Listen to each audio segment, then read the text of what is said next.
Mira sat in the pod-shaped desk, her human frame dwarfed by furniture designed for species averaging 8 feet tall, watching Instructor Vesh's 4 blade-like arms gesture at the floating hologram of Earth. The mantis-like teacher's triangular head swiveled, her massive compound eyes refracting the blue light from the star system display across her green chitinous exoskeleton. And this, Vesh clicked her mandibles together in what passed for her species' version of a smile, is where humans originate. A remarkably ordinary planet with no exceptional resources, no natural defenses, and a single sun. Their claim to fame in the Galactic Federation is... She paused, all 4 arms spreading wide in an exaggerated shrug. Well, enthusiasm, I suppose. Laughter rippled through classroom 7B. Zico, the crystalline male whose translucent geometric body shimmered purple-blue in his desk across the ring, let out a resonating chime that sounded like breaking glass. His faceted surface caught the classroom lights, sending prismatic refractions dancing across the curved pale blue walls. Enthusiasm! Zico's voice vibrated through his crystalline structure. That's what you call it, when your species is too primitive to do anything actually useful. Threen, the blob-like amber female beside him, rippled with amusement, her 3 eye stalks wobbling on top of her gelatinous form. I heard humans can barely survive their own atmosphere, she gurgled, her translucent body sloshing as she shifted. They need special suits on, like, 90% of Federation worlds. Mira's fingers gripped the edge of her oversized desk, her knuckles going white. She stared straight ahead at the floating hologram of her home planet, refusing to give them the satisfaction of seeing her jaw clench. Through the large, transparent viewport behind Instructor Vesh, the distant purple-pink nebula glowed against the black void of space. Now. Vesh's mandibles clicked rapidly, her 4 arms, crossing in front of her chitinous thorax. Humans do have one notable trait. They form emotional attachments to other species with remarkable ease. She turned her triangular head toward Mira, compound eyes glittering. Miss Reeves, I understand you've requested permission to bring a companion animal to the Academy for your final xenobiology project presentation. Every student in the circular room turned to stare. 12 pairs of alien eyes, compound, stalked, crystalline, and stranger, focused on the lone human. Mira stood up slowly, her desk scraping against the metal floor. Yes, Instructor. My project examines Earth's domestication practices and interspecies bonding capabilities. Zico's crystalline body chimed with laughter. Oh, this should be hilarious. Let me guess, you're bringing one of those tiny fluffy things that bark? Or one of those useless animals that just sleeps all day and knocks things off tables? Actually, Mira said evenly, I'm bringing my childhood companion. He's been with my family since I was 6 years old. Threen's gelatinous form jiggled as she gurgled. How adorable. A pet human had as a child. It probably fits in your pocket. Presentation is scheduled for tomorrow, 13th hour, Vesh announced, her blade-like arms gesturing toward the holographic schedule that materialized beside the Earth display. You have clearance to bring your companion to Docking Bay 3. From there, you'll escort it to the auditorium. Principal Gorux himself will be attending, along with Ambassador Kelrith from the Galactic Council. Mira's stomach dropped. The ambassador will be here? Indeed. Vesh's mandibles clicked. Your presentation was selected as an example of human cultural contribution to Federation knowledge. Do try not to embarrass your species further. The soft white lighting overhead suddenly shifted to pale yellow, signaling the end of class period. Students began flowing out of their pod desks, Zico's crystalline form, chiming as he moved, threen oozing across the floor, leaving a faint trail, others skittering, floating, or slithering toward the exit. Zico paused beside Mira's desk, his purple-blue facets refracting her reflection into a dozen fractured images. "Can't wait to see what pathetic creature you parade in front of the ambassador. Maybe we'll finally have proof that humans shouldn't have been admitted to the academy at all." After he chimed his way out, Mira stood alone in classroom 7B, staring at the hologram of Earth still rotating slowly in the blue glow. The distant nebula through the viewport seemed to pulse with light. Her comm device buzzed against her wrist. She tapped the screen, and her mother's face appeared. Captain Helena Reeves, still in her Earth Defense Fleet uniform, standing in what looked like a ship's cargo bay. "Mira, sweetheart, Brutus and I just docked. We're in Bay 3. Is everything okay? You look stressed." "Mom," Mira whispered, glancing toward the door. "Are you absolutely sure about this? The Galactic Council ambassador is going to be at my presentation. If this goes wrong..." "When has Brutus ever let us down?" Helena's smile was confident, but Mira caught the slight tension around her eyes. "He's been the goodest boy for 16 years. He's not going to start causing problems now." "Mom, these aliens don't understand. They think Earth animals are all small and harmless. They've been making jokes all semester about how weak humans are, how we need protection, how our companion animals are probably useless." "Then tomorrow," Helena interrupted gently, "you're going to educate them. Properly." The comm disconnected.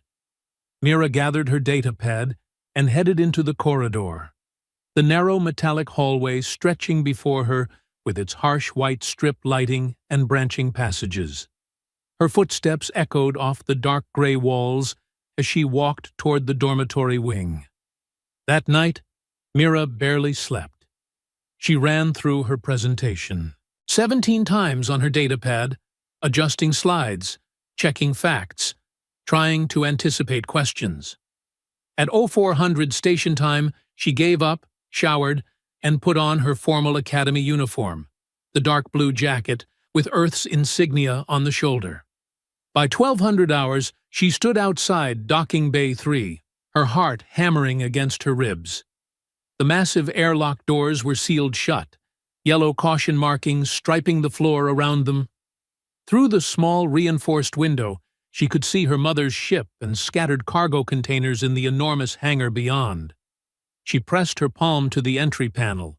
The doors began to grind open with a hydraulic hiss. The docking bay was dim, lit only by flickering work lights that cast harsh shadows across the steel-reinforced walls. Her mother stood beside a large covered transport crate near the ship's cargo ramp, wearing her fleet uniform and a knowing smile. "Ready?" Helena asked. "No," Mira admitted. "But let's do it anyway." Helena pulled a remote from her pocket and pressed a button. The magnetic locks on the transport crate disengaged with a series of metallic clanks. The front panel began to lower, forming a ramp. Nothing happened for 3 long seconds. Then a low, rumbling growl emanated from inside the crate. Not a bark, not a whine. A sound that vibrated through the steel floor and up through Mira's bones. A massive paw emerged first, easily the size of Mira's entire head, equipped with black claws as long as her fingers. Then another. Then a head that seemed too large to be real, covered in tan and black fur, with small, rounded ears and a black snout. Brutus stepped fully into the docking bay light. The Tibetan Mastiff stood 4 feet tall at the shoulder and weighed just over 200 pounds. His thick double coat made him look even more massive, a mountain of fur and muscle. His dark eyes scanned the bay calmly, and his tail, thick as a human arm, swayed once. "Hey, buddy," Mira whispered, walking forward, slowly. "Remember me?" Brutus's entire demeanor changed instantly.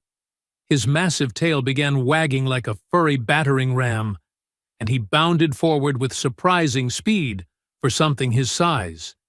He pressed his enormous head against Mira's chest, nearly knocking her backward, and let out a pleased rumble. "Good boy!" Mira scratched behind his ears, her fingers disappearing into the thick fur. "You ready to go to school?" Helena handed her a simple harness and led. "Remember, he's trained. He'll follow your commands." "And Mira?" She met her daughter's eyes seriously. "Some of those aliens might panic. That's natural. Don't let it shake you. Just stick to your presentation." Mira clipped the harness onto Brutus, though she knew it was mostly for show. Brutus had been trained by fleet security teams. He didn't need a physical lead to follow commands. She just needed the aliens to see she had control of him. They walked through the docking bay toward the interior corridor doors. Brutus's claws clicked against the metal floor with each step, the sound echoing off the walls.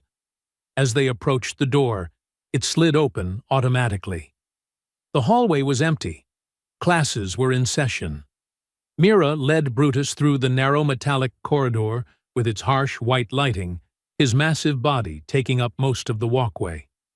His head swiveled as he observed the unfamiliar environment, but he stayed calm, walking beside her with the patient confidence of a creature that had nothing to prove. They passed 3 intersections before they encountered anyone. A small, 6-legged insectoid creature skittered around the corner, its antennae twitching. It froze when it saw Brutus. Then it screamed, a high-pitched chittering sound, and reversed direction so fast it crashed into the wall before disappearing back around the corner. "It's fine," Mira muttered to herself. "It's fine. That's normal." By the time they reached the auditorium entrance, a small crowd had gathered. Word had apparently spread through the station's communication network like wildfire.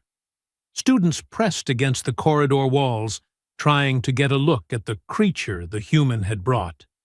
Mira heard whispered conversations in a dozen alien languages. "Is that a predator?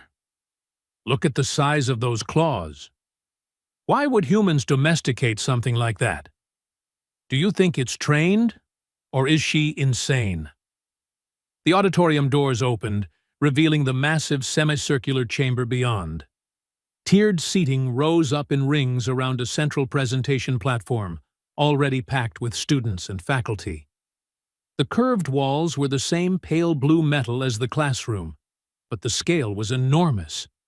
The room could hold over 300 beings. Mira walked down the central aisle, Brutus beside her. The room fell absolutely silent except for the clicking of his claws on the floor.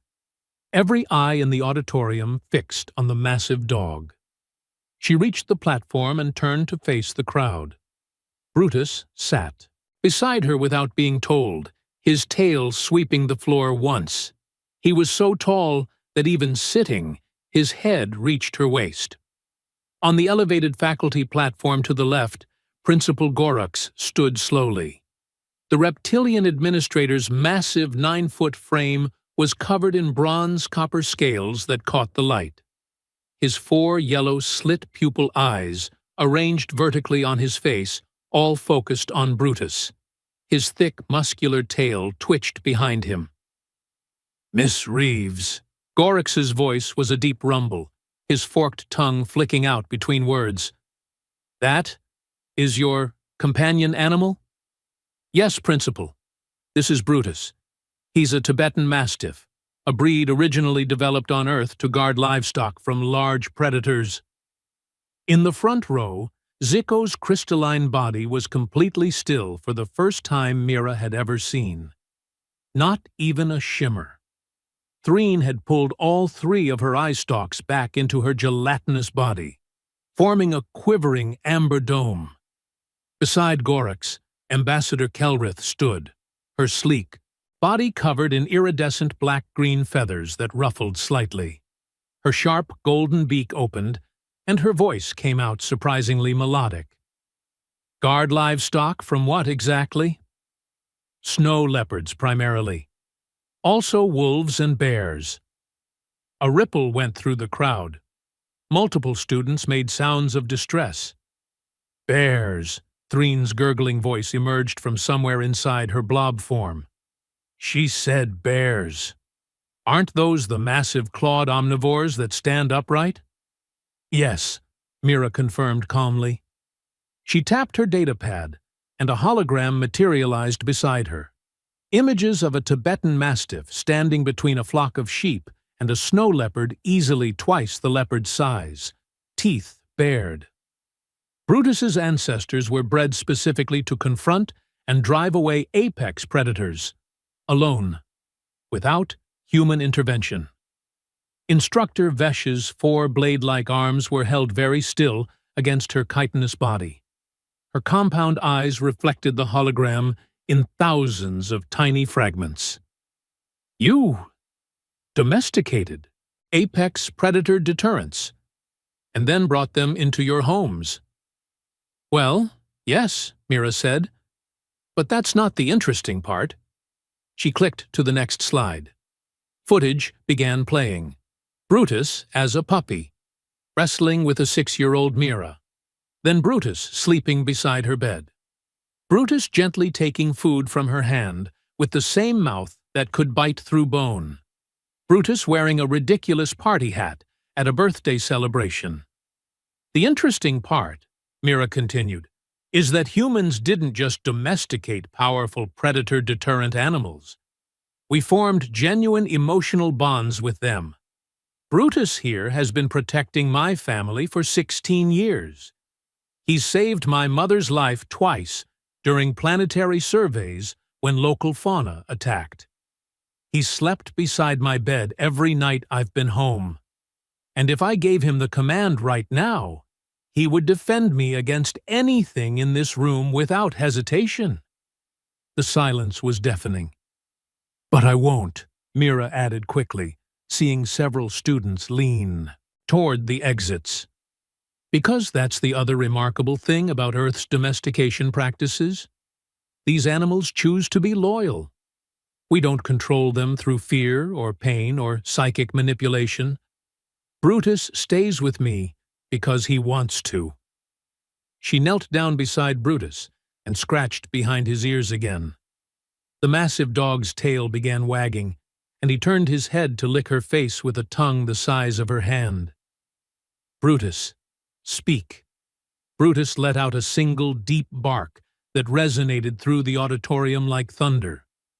The sound system wasn't even on. His natural vocalization was just that loud. 3 students in the back row scrambled out of their seats and fled through the exit doors. Brutus, down!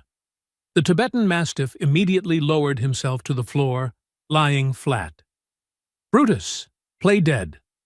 He rolled onto his side and went completely still, closing his eyes. Mira walked away from him, crossing the platform. The bond between humans and earth animals is so strong that they'll follow complex commands, adjust their behavior to match ours, and trust us completely, even when every instinct tells them to do otherwise. She snapped her fingers. Brutus immediately rolled to his feet and trotted over to her, sitting beside her again. Ambassador Kelrith leaned forward, her golden beak clicking thoughtfully. Her iridescent feathers caught the light as she shifted. Miss Reeves, I've reviewed the psychological profiles of dozens of Federation species. This kind of interspecies loyalty is unprecedented. Most domesticated animals in the galaxy are modified through genetic engineering or neural imprinting. You're telling me this creature chooses loyalty? Every day, Mira confirmed. Humans have been forming these bonds for over 30,000 years. We've domesticated hundreds of species, from creatures as small as hamsters to animals as large as horses. It's not about control. It's about mutual benefit and genuine affection. She pulled out a small object from her pocket, a simple ball. Brutus's entire body went rigid with focus, his eyes locked on the toy. "This," Mira said, "is what we call play." She threw the ball across the auditorium platform. Brutus exploded into motion, his massive body covering the distance in seconds. He grabbed the ball in his jaws, gently, despite having a bite force that could crush bone, and trotted back, tail wagging furiously. He dropped it at Mira's feet and looked up at her expectantly. "Good boy!" Mira said enthusiastically, and Brutus's tail wagged even harder. Zico's crystalline form finally shimmered back to life, refracting light across his purple-blue facets. "Wait, you're saying that 200-pound apex predator deterrent plays fetch? For fun?" "For fun," Mira confirmed, "because humans taught his ancestors that play strengthens bonds. That cooperation and joy matter just as much as protection and loyalty." Principal Gorix's 4 yellow eyes blinked in sequence, his bronze-copper scales shifting as he moved. His thick tail stopped twitching. "Miss Reeves, I owe you an apology. When you requested permission to bring a companion animal, I assumed—" He trailed off. "You assumed it would be something small and harmless," Mira finished. "Something that proved humans are soft and sentimental and weak." The reptilian principal's forked tongue flicked. "Yes. And instead? Instead, you've demonstrated that humans are soft and sentimental and terrifying. You've weaponized compassion." Mira smiled. "We prefer to think of it as making friends with everything. It's a survival trait, actually. Humans evolved as persistence hunters and social pack animals. We learned that making alliances, even with other species, was more effective than going it alone. So we befriended wolves, and they became dogs. We befriended wildcats, and they became cats. We even befriended some of the most dangerous animals on our planet because we recognized that mutual benefit beats mutual destruction." Ambassador Kelrith stood, her wings rustling against her back. Her taloned feet clicked on the platform as she descended toward the presentation area. "May I approach your companion?" "Of course, Ambassador." "Brutus, stay. Gentle." The avian ambassador walked slowly toward Brutus, her iridescent feathers shimmering. She extended one wing slightly. Brutus didn't move, but his eyes tracked her carefully.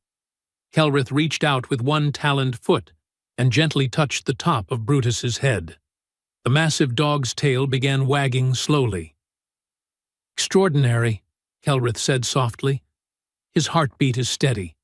No fear response, no aggression, just curiosity and friendliness."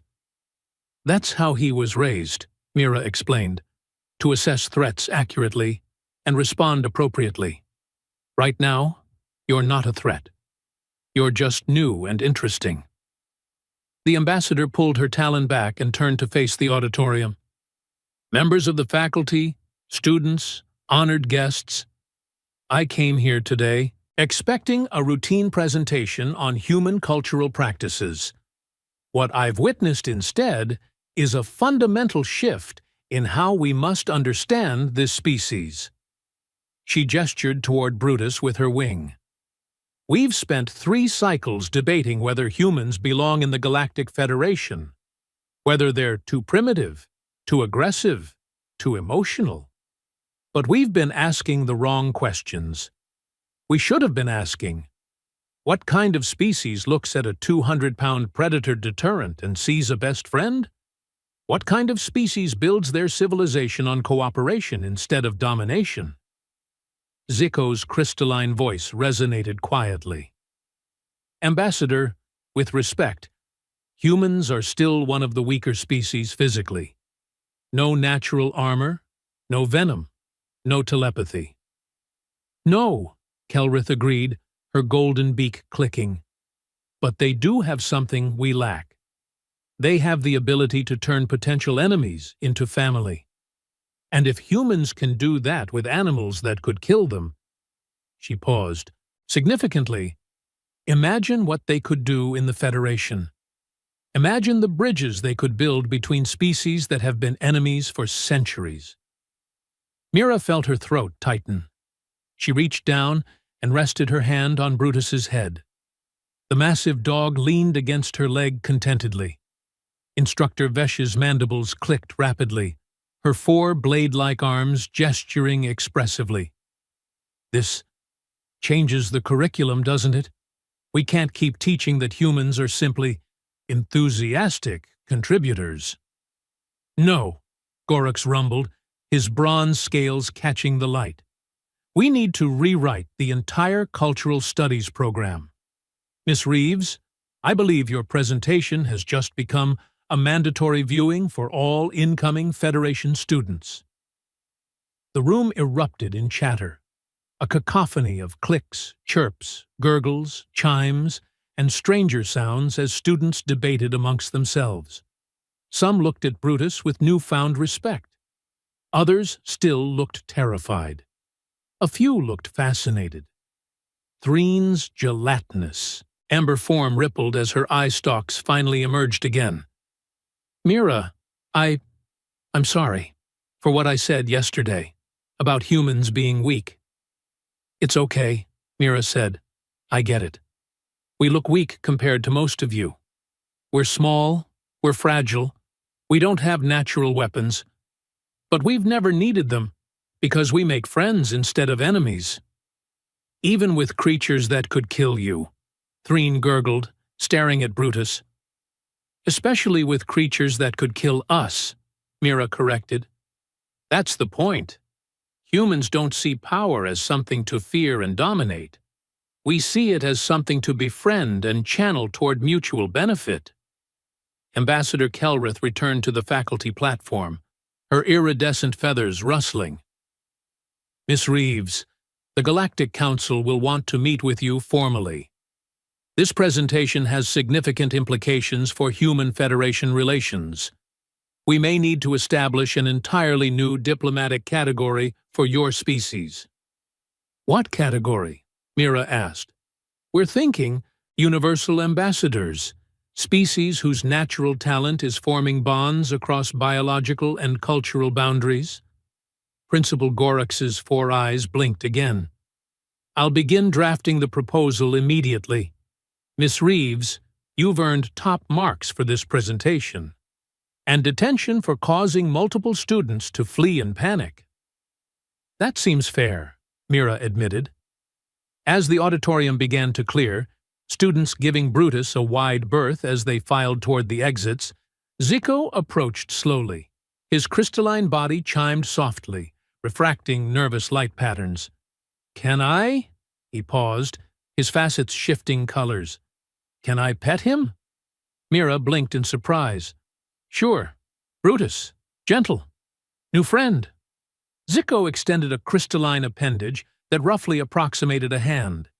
He touched Brutus's fur carefully, his entire body chiming with wonder. It's so soft.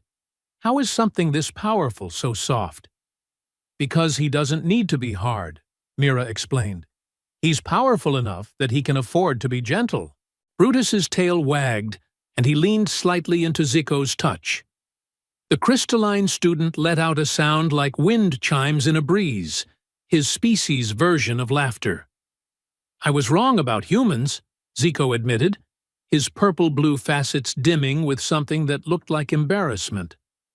You're not weak. You're just operating on a completely different evolutionary strategy than the rest of us. Yeah, Mira agreed, scratching Brutus behind the ears. We call it making friends and influencing people. Later that evening, Mira walked Brutus back through the corridors toward Docking Bay 3. The ship had been prepared for his return trip with her mother, though Helena had agreed to extend their stay for a few more days so Mira could spend time with Brutus. As they passed through the narrow metallic hallway, its harsh white lighting flickering slightly, Mira noticed something different. Students were no longer pressing themselves against the walls in terror. Instead, they were watching with open curiosity. A few even waved tentacles, wings, or appendages in greeting.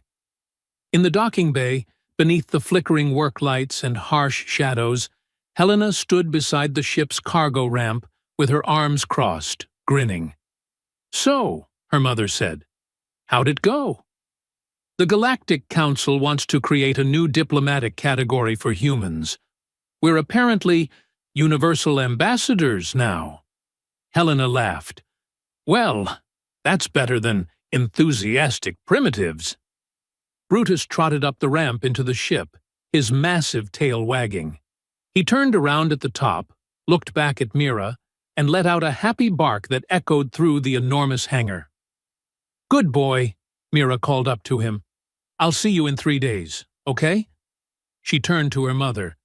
"Mom, do you think this will actually change anything? I mean, one presentation doesn't rewrite 3 cycles of the Federation thinking we're too weak to matter." Helena put her hand on Mira's shoulder. "Sweetheart, you brought a 200-pound apex predator deterrent into a room full of aliens and taught them that humans don't conquer power. We befriend it.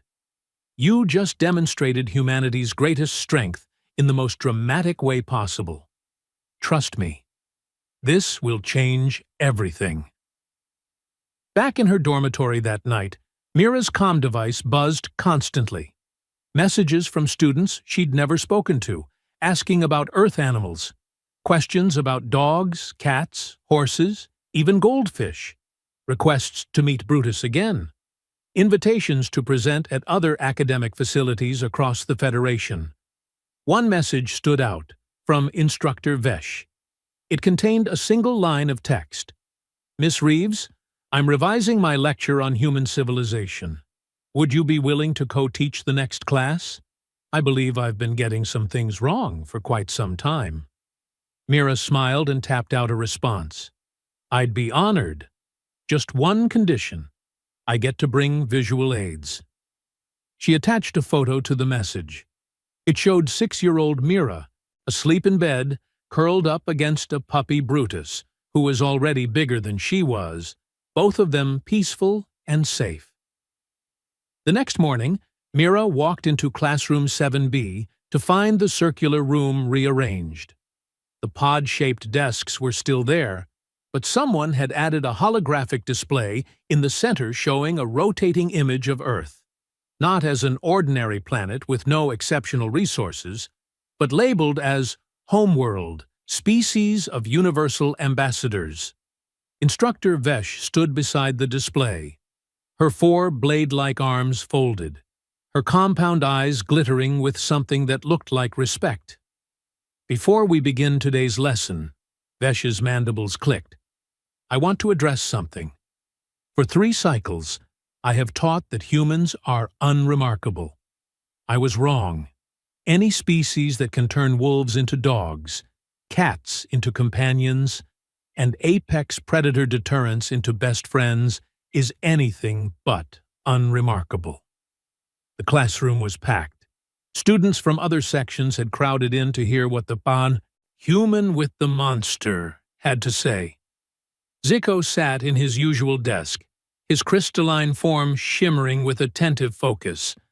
Threen's gelatinous amber body rippled as she extended all 3 eye stalks toward Mira.